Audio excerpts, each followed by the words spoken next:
This is the Lone Crater YouTube. We hope this video helps. In this video, I will show you how to make tiramisu Oreo. We will begin by preparing the rich mascarpone cream, a key component of this delightful dessert. Next, we will focus on crafting the unique Oreo cookie base, ensuring it perfectly complements the creamy layers. Finally, I will guide you through the assembly and chilling process, guaranteeing a perfectly set and delicious treat ready to impress your guests. This full guide will help you create a truly memorable dessert.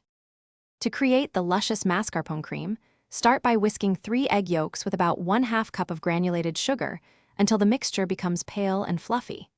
This forms a stable base for our cream. Next, carefully fold in 16 ounces of high-quality mascarpone cheese, ensuring it's well combined without overmixing.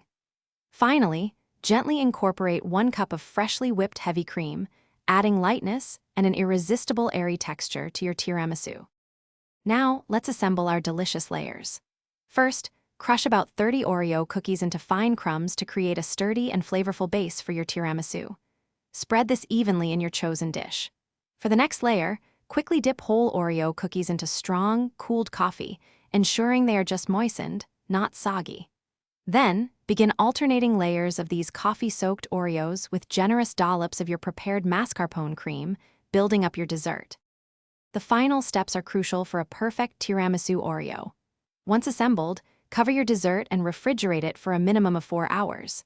This chilling time allows the flavors to meld beautifully and the cream to set firmly, ensuring easy slicing. Just before serving, generously dust the top with unsweetened cocoa powder for that classic tiramisu finish.